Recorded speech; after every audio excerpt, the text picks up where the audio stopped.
Bonjour à tous. Je suis Camille Buick, chargée de mission adaptation au changement climatique chez Alter Bourgogne-Franche-Comté. Et je vais animer ce webinaire, ce café captaire, en remplacement d'Antoine Lagneau, qui anime habituellement ces cafés, mais qui est absent aujourd'hui. Aujourd'hui, on aura donc des intervenants de l'Agence régionale de la biodiversité pour présenter leur dispositif d'accompagnement aux collectivités, et notamment le dispositif Territoire engagé pour la nature. On a choisi ce sujet pas parce que le réseau Capter travaille sur le lien entre les collectivités, les services de l'État, les associations et les partenaires pour faire émerger des projets de territoire intégrant la ressource en eau. Et au vu du contexte global de perte de biodiversité et de tensions accrues sur les ressources, dont la ressource en eau, ça nous semblait intéressant de faire ce lien entre préservation de la biodiversité et préservation de la ressource, puisque vous n'êtes pas sans savoir que la biodiversité et des écosystèmes en bonne santé peuvent rendre pas mal de services à l'homme, et notamment dans la réduction des risques de catastrophes naturelles, par exemple, l'adaptation au changement climatique ou la préservation de la qualité et de la quantité d'eau disponible. Voilà, c'est pour ça qu'on a voulu mettre en avant l'acteur qui est l'Agence régionale de la biodiversité.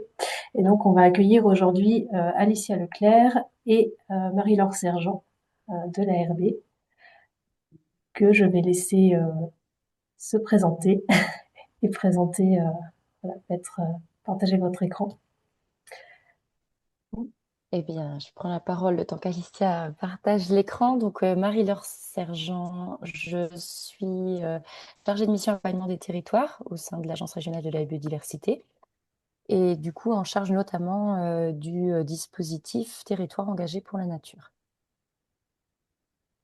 Et du coup, Alicia Leclerc, aussi à l'ARB, du coup, et je suis chargée de projet en ingénierie technique et financière dans le cadre d'un projet qui s'appelle le Life Body France. Et donc, j'ai plusieurs homologues en région.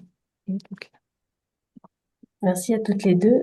Du coup, je vous laisse mettre en plein écran la présentation. Et juste pour signaler donc aux participants qu'il y a un petit onglet discussion chat pour poser vos questions si vous voulez tout au long de la présentation. Et voilà, on prendra du coup un temps de questions-réponses à la fin de la présentation.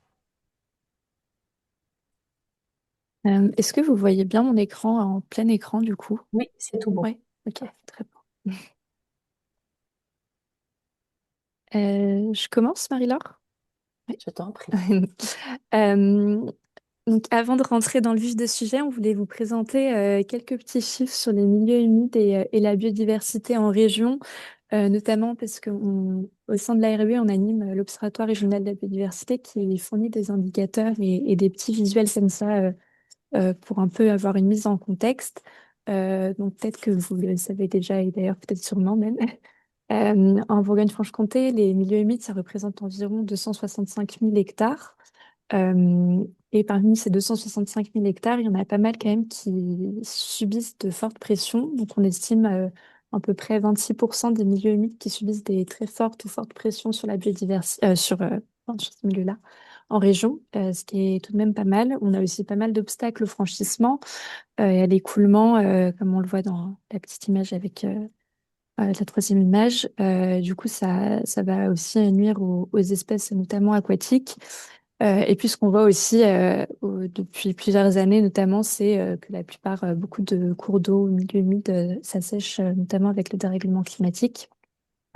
Et on vous a aussi mis à l'écran pour vous rappeler que la Bourgogne-Franche-Comté, ça concerne trois bassins versants, donc Rhône-Méditerranée-Corse, Loire-Bretagne et Seine-Normandie.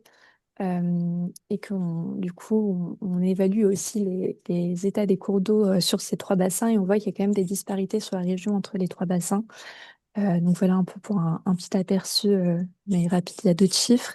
Et peut-être sur une note un peu plus positive, vu que là, ça l'était pas trop, dire que les milieux humides, c'est des milieux qui sont très riches pour répondre aux enjeux qu'on connaît, donc comme le changement climatique, puisque par exemple, il y a les tourbières qui permettent de filtrer des grandes du carbone. Donc, on estime sur la Bourgogne-Franche-Comté que les tourbières filtrent plus de 3 millions de tonnes de carbone. Les milieux humides, c'est aussi des habitats pour pas mal d'espèces emblématiques et moins emblématiques. On a les loutres, par exemple, les loutres d'Europe, mais aussi pas mal d'amphibiens. À l'écran, vous voyez une petite salamandre tachetée, mais on peut penser aux tritons, etc., autour des mares. Donc, c'est des milieux qui sont très riches pour la biodiversité. Et du coup, comme on l'a vu, il y a pas mal de pression qui pèse sur eux. Et dans ce cadre-là, on a un cadre un peu global qui a été, qui existe sur la région, qui est la stratégie régionale pour la biodiversité, qui est pilotée donc par la région, mais avec d'autres structures qui participent à sa bonne mise en œuvre. L'idée, c'est d'avoir un peu un cadre commun d'intervention pour mobiliser les différents acteurs du territoire sur la biodiversité, donc les milieux humides, la ressource en eau en font partie. L'idée de cette stratégie, c'est qu'elle puisse en fait intégrer de manière transversale la biodiversité dans toutes les actions qui sont menées et qu'il y ait une vraie cohérence dans les différentes politiques publiques et les actions qui sont menées sur le territoire.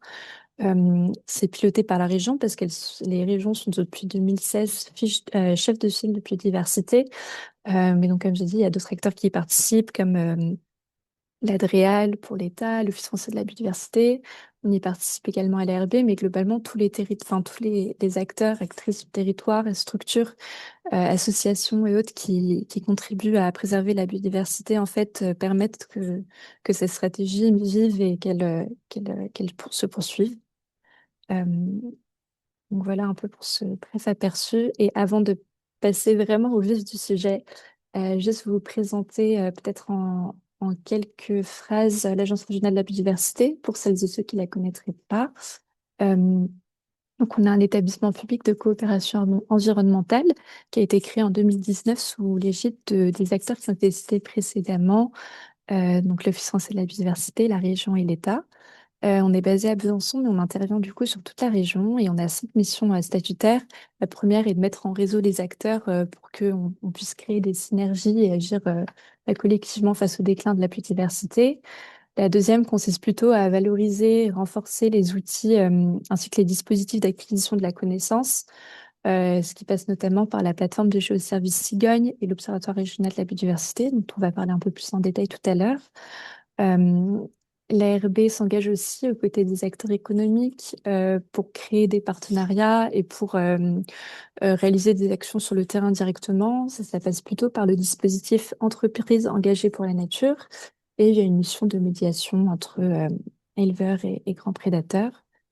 Euh, pour faire le lien avec la stratégie régionale pour la biodiversité dont je viens de parler, l'ARB veille aussi à la cohérence des politiques publiques, notamment via ce volet-là. Et enfin, la dernière mission de l'ARB, c'est d'entraîner l'adhésion de toutes et tous en faveur de la biodiversité pour impulser une dynamique collective. Donc, ça passe par la mobilisation des citoyens, des citoyennes, des scolaires, des entreprises, des collectivités. Et sur ce volet-là, collectivité, qu'on va un peu se focaliser aujourd'hui. Donc, je vais laisser Marie-Laure vous présenter notamment le dispositif Territoire engagé pour la nature. Merci Alicia. On a, et du coup, les territoires engagés pour la nature, c'est une initiative qui est partie d'un cadre national, donc depuis cette loi de 2016, pilotée par l'Office français de la biodiversité. Donc, nous, au niveau régional, on s'est engagé dans le dispositif un petit peu tardivement, puisque les premiers territoires engagés pour la nature ont été reconnus en 2022 et avec une création de l'Agence régionale de la biodiversité pour animer le dispositif qui était effectivement assez récent et qui datait de 2020.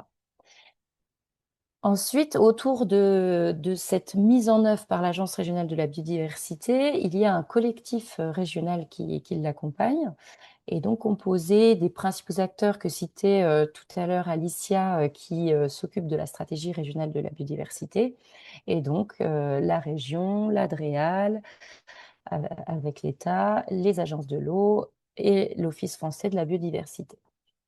Donc, par rapport aux territoires qui se sont engagés depuis dans ce dispositif-là, je peux rappeler effectivement qu'il y a 617 territoires qui sont déjà engagés à l'échelle nationale.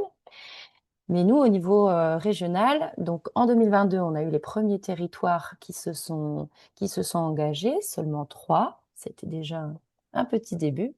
Et puis ensuite, on a 10 territoires qui se sont engagés en 2023 et 16 en 2024. Voilà. Donc, depuis septembre 2025, on a donc moi, je suis arrivée à l'agence pour reprendre l'animation de ce dispositif.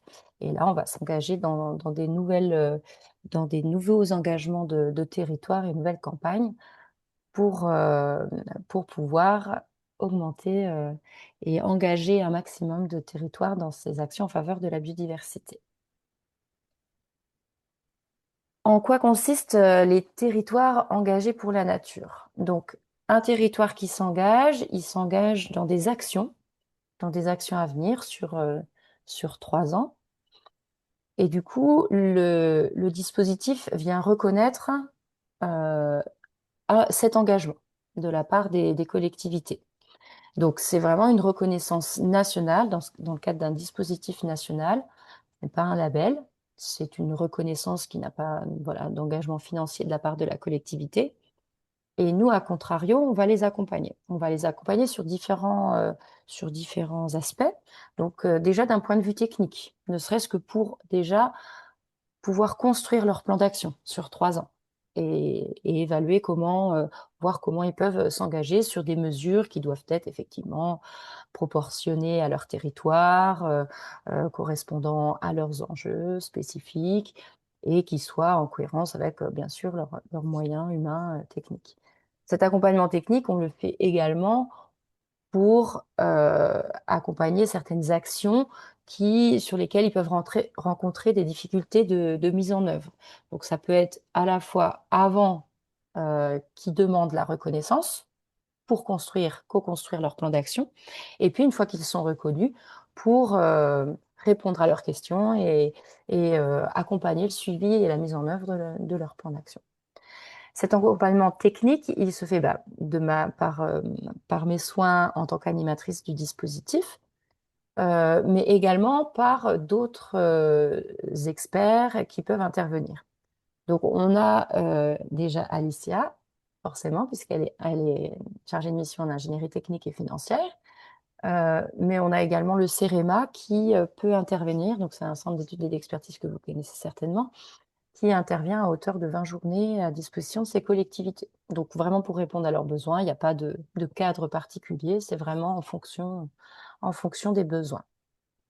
Donc ça, c'est intéressant pour ces collectivités-là, cet accompagnement, parce qu'il vient renforcer forcément les connaissances et les compétences de la collectivité sur ces sujets, sur les actions sur lesquelles ils vont s'engager.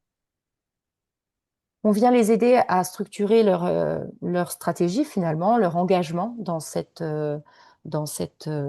démarche, parce que du coup, l'engagement, il est formalisé. Il est formalisé avec un engagement sur 3 ans, avec une description des actions sur année par année. Donc, année par année, ils doivent réfléchir à comment ils vont faire évoluer leurs actions. Et ça permet finalement, vis-à-vis de leurs élus et de leurs administrés, de pouvoir présenter un document et une stratégie structurée. Donc ça, c'est aussi intéressant pour eux de les accompagner à cette démarche planifiée. Pour la reconnaissance, elle se fait à différents niveaux. Donc, il y a cette reconnaissance nationale qui apporte un crédit à cet engagement. Et donc, c'est facilitateur. Par contre, effectivement, il n'y a pas d'aides spécifiques qui sont automatiquement générées, pas de subventions automatiques dans le cadre de cette reconnaissance. Pour autant, c'est facilitateur. Il y a 2 mesures qu'on peut citer et qui permettent de bonifier ces territoires engagés pour la nature et qui sont faites par la région. Donc la région, sur sa mesure verger de sauvegarde, vient bonifier les territoires engagés pour la nature à hauteur d'un maximum de 70%, alors que les territoires non reconnus TEN ont une subvention qui peut aller jusqu'à 60%.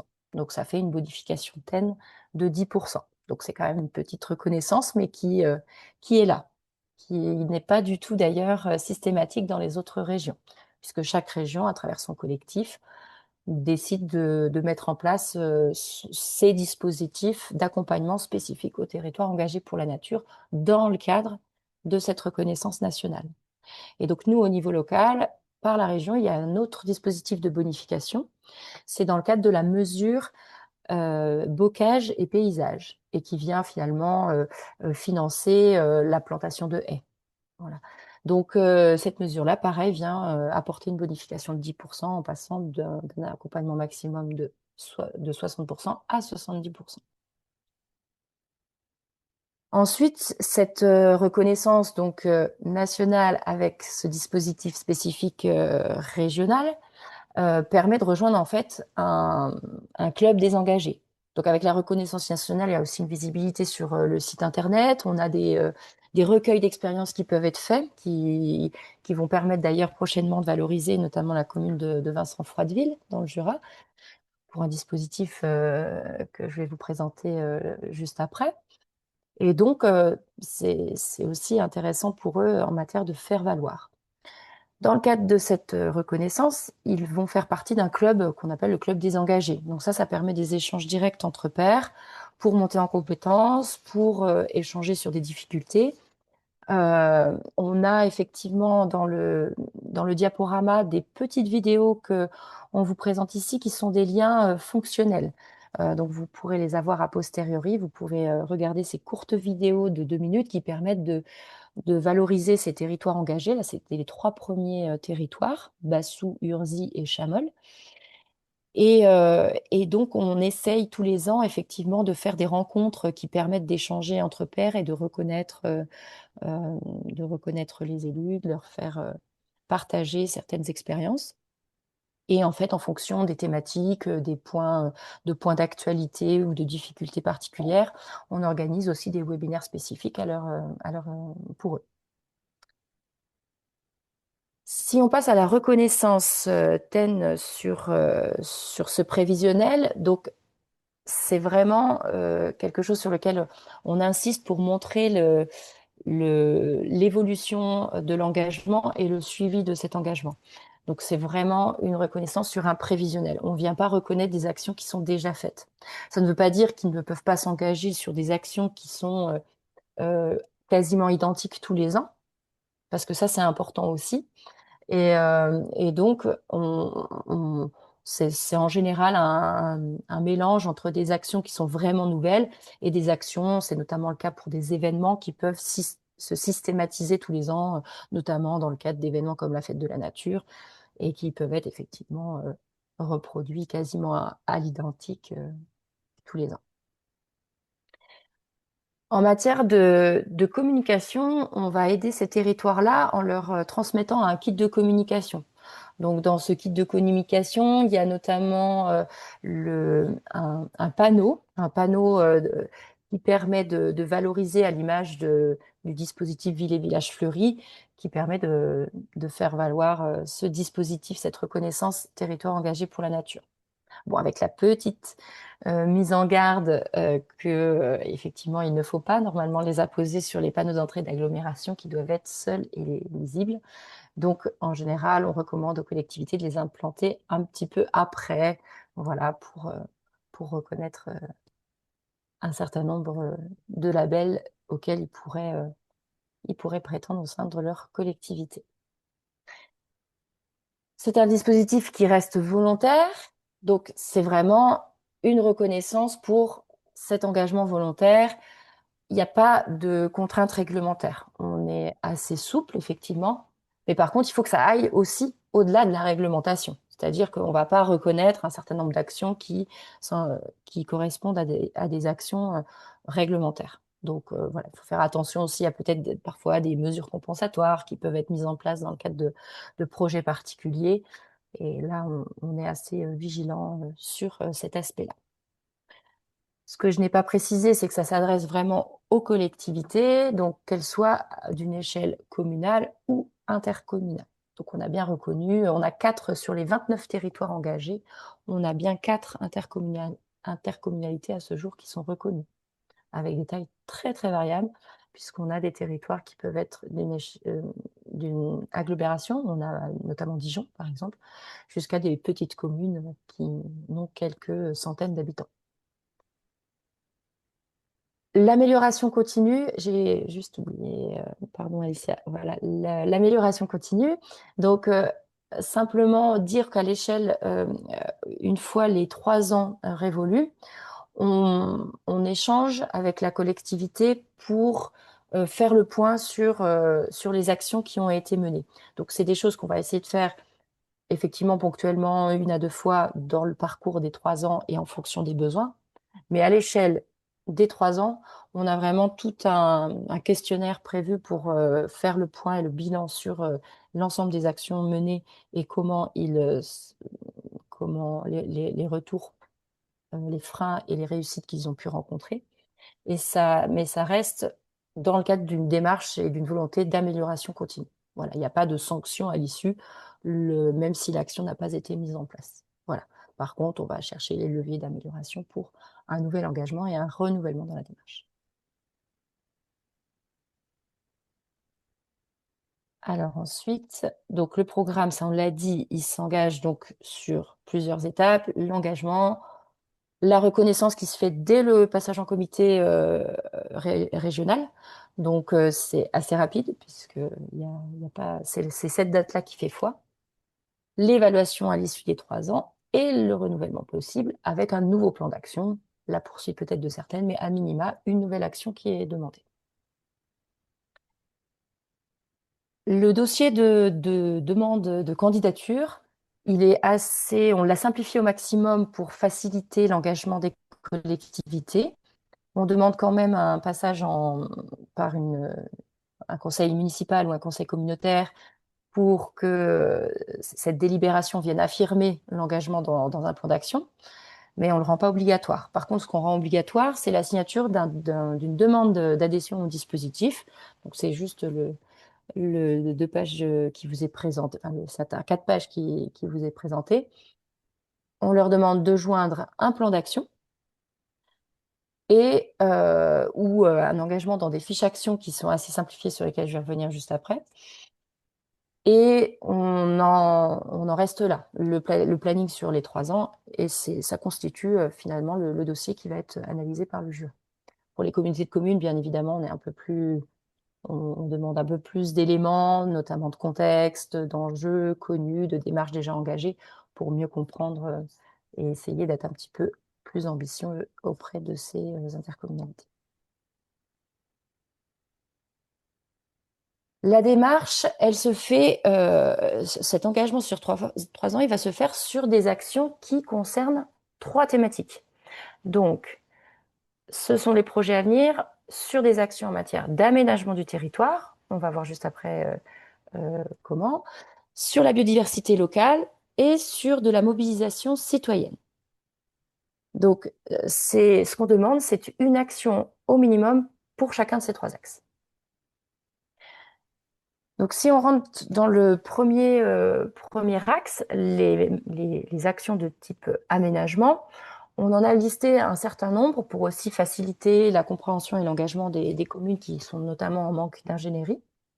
Donc, il y a des exemples on va faire un focus plus sur les actions qui peuvent concerner, bien évidemment, l'eau et les milieux humides.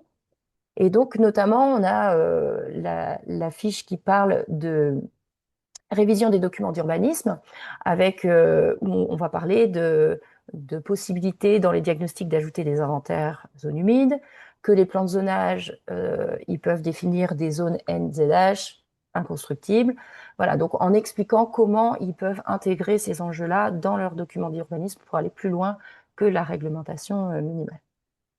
On a aussi l'exemple de Vincent Froideville que je vous citais tout à l'heure. Donc là, c'est par rapport à l'action de plantation de haies qui s'inscrit en fait dans une démarche plus globale de réflexion autour de la trame turquoise, avec tout un état des lieux, notamment des plans d'eau, des mares et des eaux humides qui avaient été faits en lien avec donc la fédé de chasse du Jura et un certain nombre d'acteurs locaux.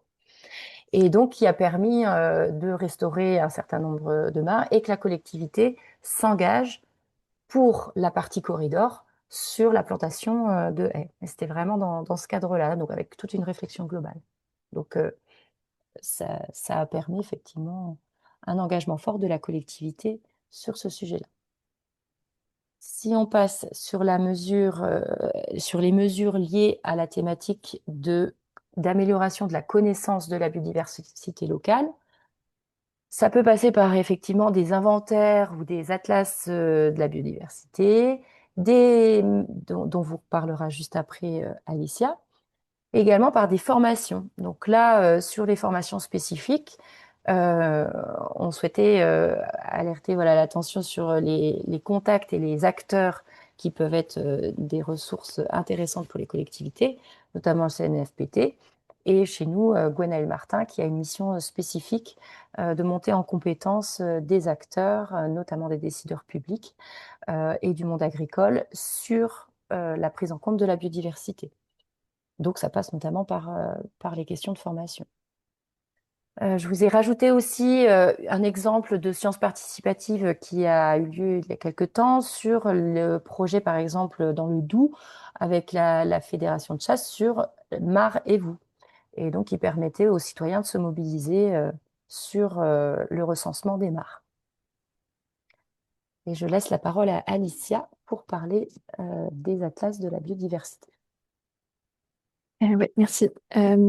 Du coup, oui, comme disait Marie-Laure, les atlas de la biodiversité communale ou intercommunale peuvent faire partie des actions qu'on peut mettre en place dans le cadre d'une candidature territoire engagé pour la nature. Euh, pour celles et ceux qui ne connaissent pas ce dispositif, il a été lancé en 2017 et piloté par l'Office français de la biodiversité. Et il s'adresse aux collectivités au sens large, donc les communes, intercommunalités, agglomérations, PNR aussi, peuvent mettre en place des ABC ou ABI pour les intercommunaux.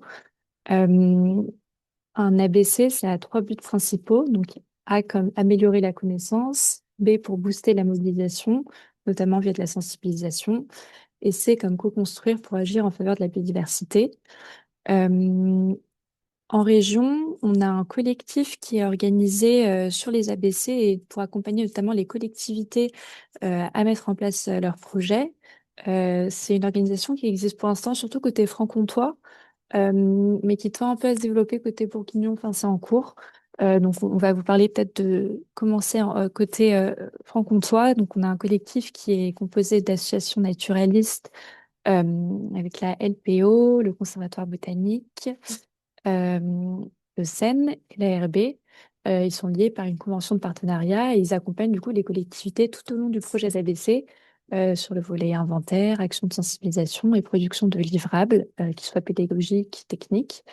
Puis à ce collectif-là, mais ça n'empêche pas qu'il y a d'autres acteurs qui participent aux ABC, des structures plus locales qui participent également. C'est plus qu'il y a ce collectif qui pilote, disons, mais qu'il y a bien sûr d'autres structures qui sont associées. Euh, Juste pour info, on a 29 projets lauréats en région, et ce qui stabilise 286 communes quand même, réparties sur le territoire. Je vais faire un petit focus sur le volet qui est géré par l'ARB dans le cadre de ce dispositif-là. Du coup, l'ARB est plutôt sur le volet production de livrables, euh, avec la production de fiches communales et de cartes qui sont réalisées en fait à partir des inventaires qui ont été faits pendant l'ABC, mais aussi des données qui ont été extraites de la plateforme Cigogne et qui regroupent toutes les données naturalistes qu'on a eues dans les années précédentes également. Donc ça permet d'avoir des fiches qui compilent en fait les informations liées à la biodiversité sur la commune. Et donc il y a bien sûr des focus qui sont faits sur les milieux humides, la ressource en eau quand c'est pertinent sur la commune. Donc là, à l'écran, vous avez un exemple d'une fiche, c'était pour le Grand Dol. Sur ces milieux humides, il y a une carte qui regroupe les espèces à enjeu sur les milieux humides. Et puis après, il y a aussi tout un plan d'action avec des recommandations qui sont effectuées sur les différents milieux qui sont couverts par la commune, mais dont les milieux humides font partie.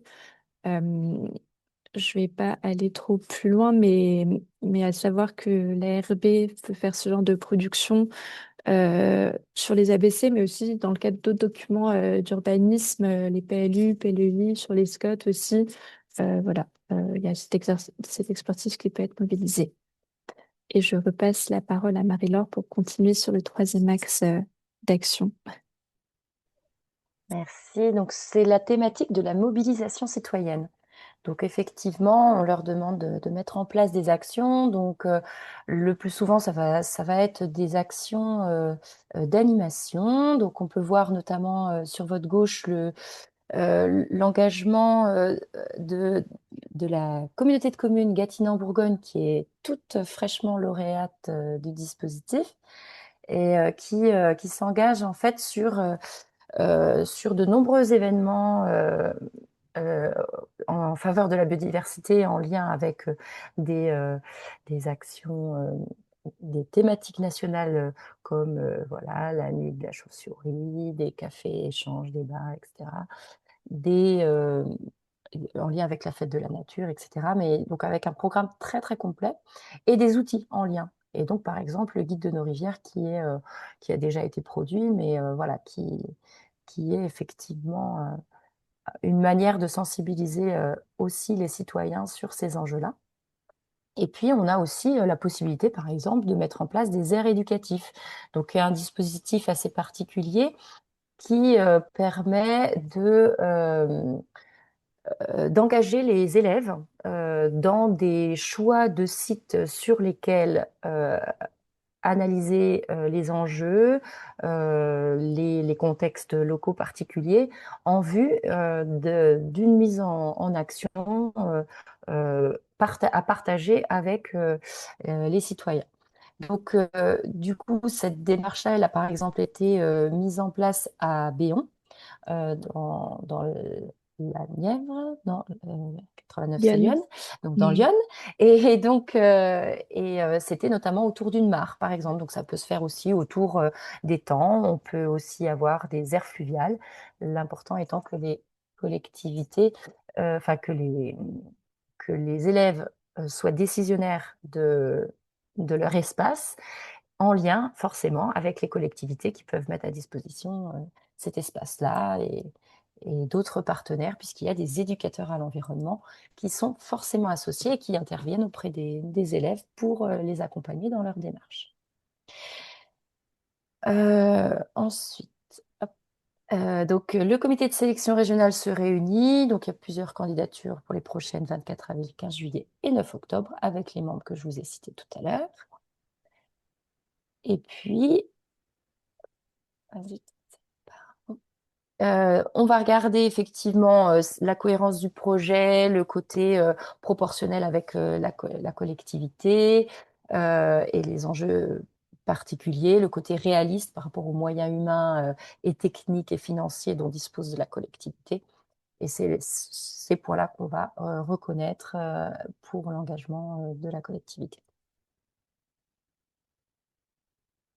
En matière de ressources, on met à disposition des ressources en ligne avec un certain nombre d'exemples, de financements de guides qui sont à leur disposition. Donc tout ça, ça permet de faciliter l'engagement des collectivités.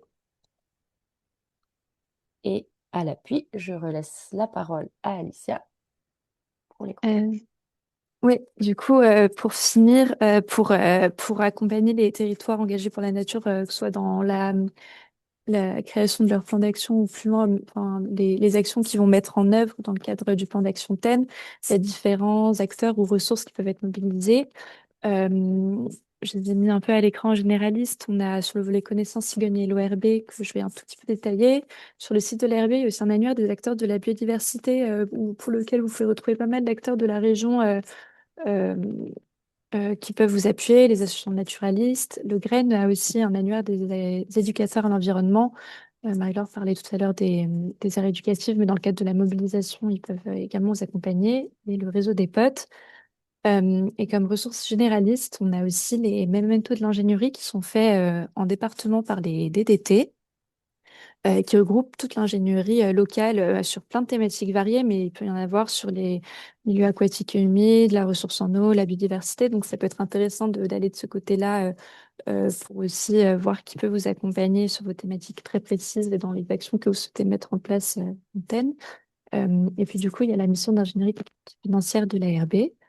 Peut-être faire un tout petit focus sur les outils de connaissance qui sont un bon moyen d'avoir un premier aperçu déjà de vos enjeux qui sont présents sur votre territoire, de voir où est-ce qu'ils sont, lesquels ils sont, et voir à partir de là, du coup, quelles actions mener. Donc, on a la plateforme de géoservice Sigon, qui est une plateforme régionale du SNP. Donc, le SNP, c'est le système d'information sur la nature et les paysages, si je ne me trompe pas. Donc, la plateforme Sigon, elle permet de recenser toutes les données naturalistes de la région. En fait, elles sont versées par différents chefs de file qui sont des associations qui elles-mêmes les récupèrent auprès de pas mal euh, de naturalistes qui les valident et ensuite elles sont reversées à l'ARB qui fait une dernière validation, harmonisation et les met sur Cigogne.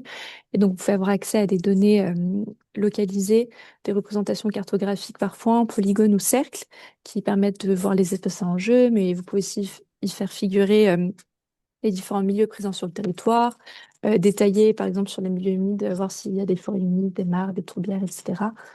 Donc ça permet d'aller dans un niveau de détail plus ou moins important selon ce qu'on souhaite. Il faut juste se créer un compte, c'est gratuit, mais il y a une petite formation qui est dispensée par l'ARB pour pouvoir l'utiliser correctement. Et puis il y a aussi l'option d'avoir un compte professionnel pour avoir vraiment l'option des données localisées. On vous met le contact à la fin du webinaire enfin du diapo. Euh, Juste pour finir sur Cigogne, en plus de la visualisation cartographique, vous pouvez générer des fiches synthèse sur vos communes ou interco, enfin vos territoires, et ça permet d'avoir une synthèse sur les milieux et les espèces. Donc là, à l'écran, vous pouvez voir une capture d'écran.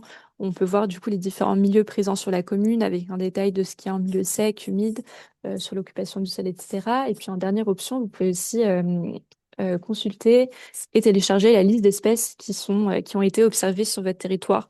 Donc voilà, c'est un outil quand même qui permet d'avoir une bonne première vue de la connaissance qui y a déjà sur le territoire que vous occupez et qui peut être couplé par des données peut-être un peu plus générales sur la région, qui sont accessibles via l'Observatoire régional de la biodiversité, où du coup des indicateurs sont réalisés à partir de ces données-là. Donc il y en a plusieurs qui les concernent, les milieux aquatiques et humides. Il y en a quelques-uns à l'écran, mais vous pouvez regarder aussi sur le site. Et puis après, l'Observatoire produit aussi des livrables pour un peu vulgariser cette donnée-là. Donc, il y avait le livret des 100 chiffres, des fiches Naturoscope, on y en avait à l'écran ou dans les premières slides. Et donc, voilà, c'est des données qui sont régionales, mais parfois elles peuvent être un peu plus localisées. Donc, ça peut être intéressant d'aller y jeter un tour pour avoir un premier aperçu de tout ça. Euh, et donc, pour finir, vu que le temps passe, euh, sur les actions que vous souhaitez mettre en place dans le cadre de territoires engagés pour la nature, mais plus globalement, il y a la mission d'ingénierie technique et financière donc euh, qui a été montée dans le cadre du Life Budget France et elle est financée en région par donc l'Union européenne, l'Agence de l'eau, RMC. Euh, et donc l'idée, c'est de pouvoir accompagner les collectivités dans le montage technique et financier de leurs projets en faveur de la biodiversité et donc, dans les actions, par exemple, que vous porterez dans le cadre de TEN, l'idée, c'est vraiment de pouvoir faire émerger davantage de projets qui sont favorables à la biodiversité sur les territoires. Et donc, comment? L'idée, c'est de pouvoir apporter une première expertise technique sur votre projet, de vous orienter, si besoin, vers des partenaires techniques plus spécialisés, parce qu'il y a quand même pas mal d'acteurs en région. Parfois, il n'y a juste pas la connaissance. Donc, l'idée, c'est aussi de faire du lien entre ces différents acteurs. Euh, Si dans le cadre de TEN ou plus globalement, vous avez aussi peut-être pas trop d'idées comme d'actions à mener, mais que vous avez des envies, on peut aussi vous aider à trouver quelles sont les actions qui pourraient être cohérentes au vu des enjeux qui sont présents sur votre territoire, des moyens que vous avez aussi et de vos possibilités. Et puis après, l'idée de la mission, c'est sur le volet plutôt financier d'aider les communes à trouver les financements adapté à leurs besoins, enfin aux besoins de leur projet et donc des actions. Et puis, on peut aller jusqu'à l'accompagnement dans le montage des dossiers de demande de subvention, euh, sachant qu'on va jamais écrire à la place d'eux, mais c'est plutôt veiller à ce qu'il y ait les bons éléments dans les dossiers. Donc voilà pour un peu la partie conseil personnalisé. Et puis après, et comme le fait aussi Marie-Laure dans le cadre de Territoire engagé pour la nature, on crée, on diffuse des outils qui permettent de faciliter le développement de nouveaux projets en faveur de la biodive. Là, par exemple, on travaille sur notre nouveau site internet où il y aura notamment un outil pour trouver les bons financements. Et ça sera classé par milieu aussi ou par thématique. Donc, vous pourrez aussi trouver des financements qui peuvent être mobilisés sur les projets en milieu aquatique et humide. Euh, et avant de finir sur la mission, pour vous donner peut-être juste quelques exemples de projets qui ont été accompagnés jusqu'à présent sur la thématique plutôt des milieux humides. Euh, il y avait une Comcom dans la Nièvre, par exemple, qui avait un projet de rétablissement des continuités écologiques sur ses cours d'eau, parce qu'il y avait notamment pas mal d'obstacles qui étaient présents. Et du coup, l'idée était vraiment de pouvoir rétablir des continuités, autant pour l'écoulement que pour favoriser les espèces aquatiques. Et donc là, ils avaient, sur le volet technique, leur projet était assez ficelé, mais ils avaient besoin d'avoir un peu d'appui pour trouver les financements. Donc là, on les a orientés vers différents financements qui sont en région, donc les agences de l'eau, Seine-Normandie pour la Nièvre. Euh, mais voilà, ce qui peuvent être complétés par des fondations, par exemple la CDC Biodiversité avec son appel à projet euh, dédié aux solutions fondées sur la nature. On a aussi accompagné une commune, pareil, dans la Nièvre, qui voulait réhabiliter des mares, qui cherchait des financements. Donc là, c'était des plus petits financements, mais pareil, ça peut être aussi un exemple d'action qu'on peut accompagner. Et puis parfois, comme je disais, c'est plutôt du renvoi des experts techniques parce qu'il en existe sur le territoire, mais qui ne sont pas forcément connus de tout le monde. Et donc, par exemple, on a sur le volet plutôt milieu humide, on a pu retransférer pas mal de fois les porteurs vers le pôle milieu humide du Seine, qui a pas mal de compétences sur ce volet-là mais dont les acteurs n'avaient pas forcément connaissance. Euh, voilà un peu pour les quelques exemples. Et euh, pour terminer, on vous met juste à l'écran les différents contacts sur les outils d'accompagnement dont on a parlé pour si vous avez davantage de questions ou des questions plus spécifiques. Et si vous ne savez pas vers qui vous orienter, vous pouvez toujours nous les envoyer à nous et puis on vous réorientera vers les bons interlocuteurs, interlocutrices. Euh, voilà. Merci beaucoup. Je ne sais pas si Marie-Laure, tu avais des éléments à ajouter. Non, non, j'ai déjà vu deux questions Ah, oui. Merci, effectivement, auxquelles merci on à peut toutes les deux. répondre. Effectivement, il y a quelques questions dans le, dans le chat, notamment Jean-François Froger. Donc, on va partir sur l'ingénierie financière, du coup, comme on finit là-dessus. Ouais. Est-ce qu'une commune engagée est retenue, donc bénéficie d'une ingénierie entièrement gratuite ou est-ce qu'il y a une base horaire par an? Dans le cadre de la mission de l'ARB, la mission d'ingénierie, elle est gratuite en fait pour toutes les collectivités, dans le sens où c'est un poste qui est financé. Et ensuite, l'accompagnement qu'on procure aux collectivités n'est pas payant. Par contre, on va pouvoir renvoyer vers des acteurs spécialisés qui, eux, disposent de peut-être davantage d'expertise. Et dans ces cas-là, peut-être qu'il y aura une rémunération à avoir. Mais sur les conseils qu'on peut apporter ou même sur l'identification de financement et autres, c'est un service qui est gratuit vu que c'est une mission qui est financée. Ok, donc ça, c'est que ce soit pour toutes les communes, tous les territoires qui soient dans le dispositif TEN ou non. C'est ça. Ok, super. Il y a aussi une question sur, du coup, est-ce que une commune peut s'engager même si elle a déjà un programme de biodiversité bien étoffé, par exemple un plan de gestion forestière, création d'îlots de sénescence, restauration de cours d'eau, conservation de mares, etc. Et du coup, quelle serait la plus-value de la certification TEN dans ce cas-là? Oui, alors c'est tout à fait possible de s'engager avec même une stratégie locale de biodiversité assez complète, d'avoir des plans d'action déjà. On peut avoir des collectivités sur des plans climat, air, énergie territoriaux et biodiversité, ça existe. Donc, enfin voilà, quelle que soit la démarche d'engagement, l'idée c'est qu'on va reconnaître un plan d'action. Par contre, quand il y a effectivement plein d'actions qui sont envisagées, qui ne sont pas forcément toutes liées à la biodiversité. Dans ce cas-là, en fait, on va travailler avec la collectivité pour extraire en fait ces actions qui doivent être à venir. Voilà. Donc c'est quand même un plan d'action sur les 3 prochaines années. Donc les identifier, les mettre en valeur. En fait, on demande, je vous disais tout à l'heure, une seule action par grand axe minimum, notamment pour les petits territoires. Pour les communautés de communes, un peu plus, effectivement, on demande à s'engager sur un peu plus d'actions.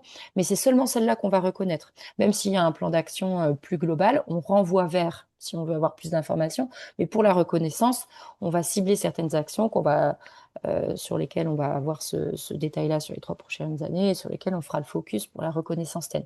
Donc, comme il y a une force derrière en matière de communication sur laquelle nous, par exemple, on va avoir des dépenses qui ne sont pas réaffectées à la collectivité, c'est aussi une forme de plus-value. Là, ce qu'on va essayer de faire, donc on attend voilà, aussi des réponses par rapport à nous, des demandes de financement qu'on peut faire pour cette animation-là spécifique, mais on a déjà reconnu les thèmes dans le cadre de journées, avec notamment l'édition de posters spécifiques qui venaient présenter les actions et le contexte de la collectivité, ce qui permettait derrière à ces collectivités de garder ces posters-là et de pouvoir les mettre en valeur quand c'est une Comcom dans plusieurs communes ou dans leur hall de mairie ou à diffuser ailleurs. Enfin, voilà, donc il y a des outils de reconnaissance. On utilise aussi la vidéo avec des coûts qui, voilà, ne sont pas réaffectés ensuite à la collectivité. Donc c'est une forme aussi de reconnaissance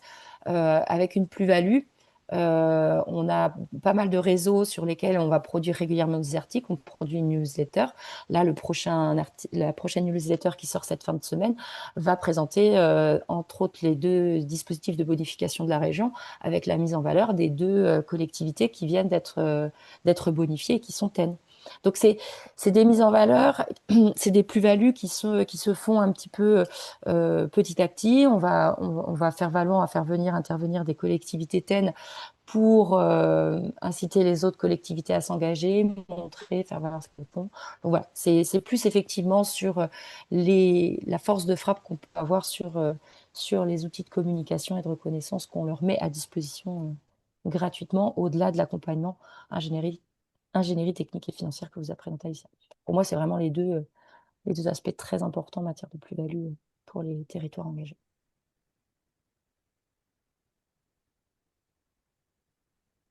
Alors, pour la question de Catherine Petit, donc vous l'avez peut-être dit en intro, mais en quoi la démarche TEN peut aider une collectivité à améliorer les qualités des eaux brutes de son captage? Ça, c'est Est-ce très, que vous très avez déjà précis. des exemples là-dedans ou est-ce qu'en théorie c'est possible? Non, après, en fait, on n'est pas du tout limité sur la nature des actions qui sont à mettre en place. Le fait d'avoir cité un certain nombre d'exemples avec 22 fiches actions qui existent et qui sont en ligne sur le lien qui vous a été remis dans la discussion, c'est vraiment pour les aider et donner des idées. Mais après, en fait, toute action, qu'elle soit innovante ou pas, dès lors qu'elle vient contribuer à la biodiversité, à l'amélioration, il y a pas de frein. Donc, on n'a pas d'exemple spécifique sur captage, par contre. J'ai pas en tête d'exemple à ce sujet-là. Ouais, Par contre, je effectivement. peux me Oui, permettre allez-y. une petite prise de parole. C'est simplement, c'est que moi je pense que c'est une bonne idée. Hein. Je disais pas ça pour faire de la provoque ou quoi que ce soit. C'est simplement que j'aimais bien l'idée qu'une démarche, on va dire, d'une collectivité qui s'engage pour la nature et la préservation de la biodiversité sur son territoire, la question de ce qu'elle fait aussi vis-à-vis des pollutions qui menacent la qualité de l'eau de ces captages, c'est important. Et nous, les agences de l'eau, on est sollicités quand il y a, donc vous le savez bien pour ceux qui suivent les dispositifs, mais on est sollicités pour savoir si c'est voilà la candidature de la collectivité, elle est pertinente, en tout cas vis-à-vis de ce que nous on en connaît. Et voilà, on intervient à ce titre-là, mais c'est vrai que du coup, c'est un tout, quoi. On pourrait pas imaginer une collectivité qui s'engage vers la biodiversité, qui par ailleurs laisse faire tout un tas de pressions sur la qualité de l'eau et donc du coup indirectement menace aussi les espèces. Enfin voilà, donc c'est un tout. Mais c'est vrai que c'était une bonne idée, en tout cas, je trouve, enfin d'avoir proposé ce sujet aux collectivités à ce titre-là, enfin à ce café. Merci en tout cas. Merci. Une autre question de Jean-François Froget. Donc, est-ce que vous préférez travailler sur un territoire au niveau Comcom ou commune? Il y avait eu une question précédemment sur l'échelle sur laquelle vous intervenez avec le dispositif TEN. Est-ce qu'il y a des avantages, inconvénients sur la base de vos expériences sur voilà, ces différentes échelles? Et j'ajouterais aussi, est-ce qu'il y a d'autres échelles de territoire qui pourraient être pertinentes pour le dispositif? Oui, sur les territoires, il y a pas de frein ou de limite par rapport et de différence pour moi entre une communauté de communes et une commune. Simplement, nous, notre niveau d'accompagnement, il n'est pas le même et notre niveau d'exigence n'est pas le même, simplement. Mais par contre, après, enfin, voilà, il y a pas tant de différence que ça. Et par contre, effectivement, on peut, des PETR pourraient être des syndicats pourraient être effectivement reconnus, mais il ne faut pas qu'ils soient spécialisés. Donc ça, le niveau national, il y a eu beaucoup d'échanges sur ces acteurs-là. Le niveau national le rend possible. Et notamment, par contre, avec une contrainte, c'est qu'il ne faut pas que ce soit des syndicats, notamment par exemple, qui soient spécifiques d'un domaine précis. Il faut que ce soit des syndicats assez généralistes. Donc effectivement, syndicat des eaux, ça ne marcherait pas, par exemple, pour les reconnaître TEN. Donc, nous, en Bourgogne-Franche-Comté, on est plutôt à dire que ces échelles-là de syndicats, pays, sont peut-être plus des relais pour nous, pour parler auprès des collectivités, pour qu'elles s'engagent, mais sans que ce soit cette structure-là en elle-même qui s'engage. Mais c'est possible. Les PNR, non, ne peuvent pas être reconnus TEN, mais par contre, sont des partenaires privilégiés, par exemple, parce que forcément, ils font déjà, enfin, c'est leur mission, c'est leur cœur de métier. Donc voilà, c'est important d'avoir plutôt en tête qu'effectivement, parmi les participants, il peut y avoir des partenaires relais. Merci. Et en termes de communication, est-ce que vous communiquez sur les bénéfices apportés aux habitants et à la nature, donc concernés par cette démarche? Est-ce que je peux, comme c'est moi qui ai posé la question, Oui, du si coup, tu peux préciser, Delphine. ma question c'est Alter, donc ça rejoint un petit peu la remarque aussi de Catherine sur l'eau, c'est que si on veut pouvoir renvoyer vers vous, est-ce que très concrètement, vous avez la traduction possible de ce que ça peut apporter aux habitants, le fait d'être engagé que leur collectivité soit engagée sur cette démarche? Est-ce que c'est trop tôt et on peut pas le dire, ou est-ce que on peut attendre des effets sur la santé, on peut attendre des effets sur des îlots de fraîcheur qui rafraîchissent, on peut attendre des effets sur l'eau. Évidemment, non seulement il faut pas que ça la pollue davantage, mais peut-être que sur sa quantité, ben, ça joue dans le bon sens. En fait, c'est un petit peu ça, moi, qui manque, parce que si on veut pouvoir être ambassadeur avec vous de la démarche quand on est auprès de collectivités, bah, voilà, tout le montage technique, administratif, etc., c'est une chose, mais c'est intéressant d'avoir, ou quand vous avez conçu tout ce programme, vous avez imaginé derrière que ça devait apporter des bénéfices.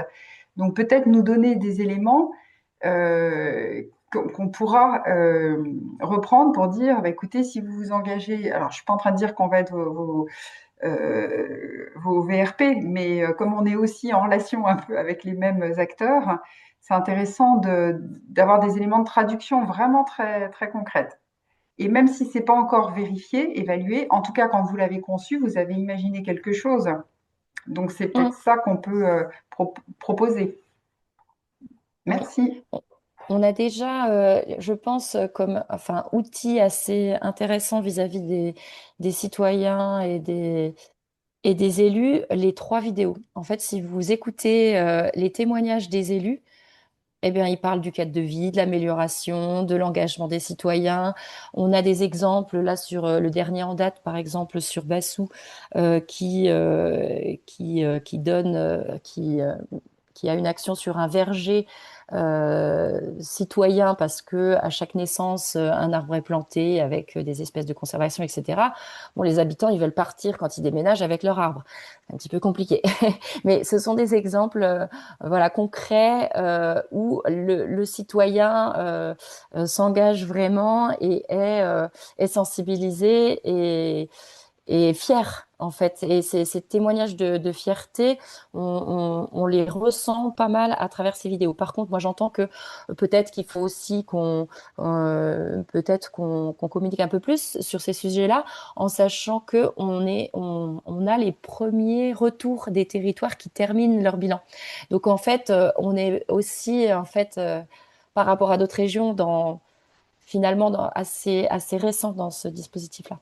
Donc, ce qui fait que, effectivement, les retours d'expérience, on les a de la part plus des autres régions, mais clairement, on a des arguments, comme vous le disiez, là, sur santé, l'eau de fraîcheur, cadre de vie, qualité, bénéfices pour l'eau. Voilà, il y a quand même pléthore d'actions qui ont été, quand on a les bilans, reconnus comme ayant des impacts favorables pour les habitants et les collectivités et les milieux.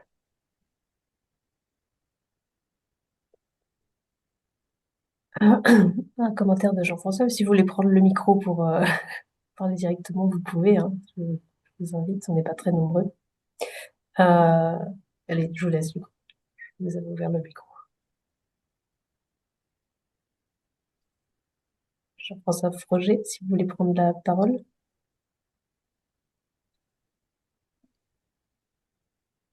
Si le micro ne fonctionne pas, je vais lire du coup le commentaire.